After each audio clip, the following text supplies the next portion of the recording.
The Pentateuch by Brianna Reynolds.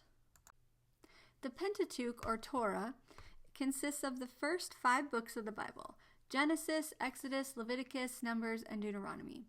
It was written over 2,500 years ago, and most scholars agree that it was either written completely by Moses or at least in part by him.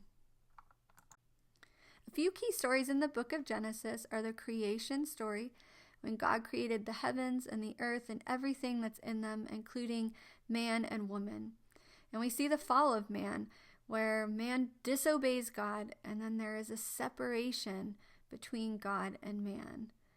We see God call Abraham to be the father of our faith, and he makes an everlasting covenant with him and all future generations that would one day extend to all the nations of the world.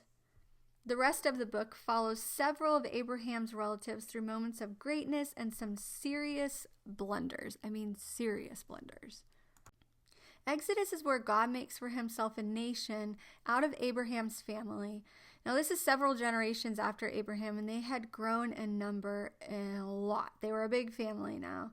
But they were also enslaved in Egypt, and God miraculously sets them free and starts them on a journey of them becoming his people and trying to lead them to a land that he promised them. But they make so many mistakes, so many blunders, and they have so many setbacks on this journey.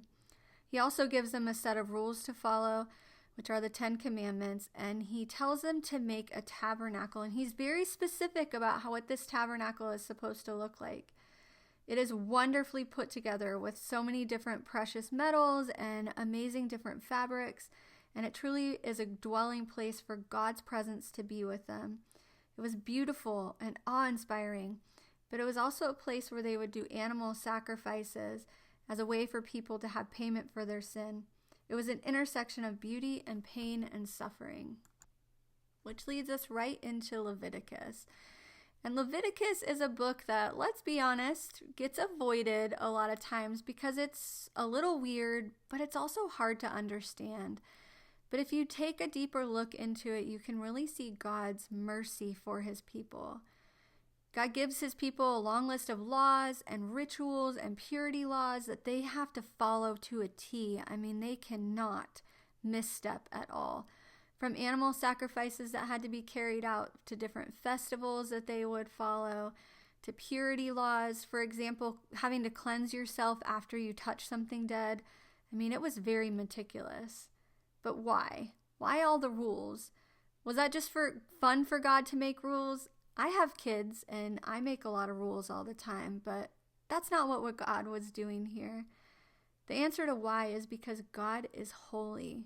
God is so good and so pure and so powerful that anything full of sin could not hold up against him. It wasn't God's punishment to them. It was actually a sign of his mercy and love. His desire, since creating mankind, but especially since the fall when there was separation from mankind, his desire has always been to be with his children, and this was the way that was made possible. He had to set them apart so they could be his people. Which leads us to Jesus. Fast forward to the New Testament. Jesus came and he dwelt among us. He became the true tabernacle and the perfect intersection of a holy, awe-inspiring, and righteous God who took on all the pain, gore, and suffering onto himself for our sin. His price on the cross made it so that we have full access to the throne room of God, and all the purity laws and rituals are now a thing of the past. A new and perfect way was made available to us through Jesus. But I have to wonder sometimes, do we take that for granted? How often do we actually worship God as the holy God that he is? He's worthy of our praise, adoration, and obedience. People are still and will continue to make life-altering blunders, just like the children of Israel, just like Abraham, just like Adam and Eve. But God, being the same yesterday, today, and forever, is still in the business of meeting us in the middle of our pain, suffering, and sin, rescuing us every time.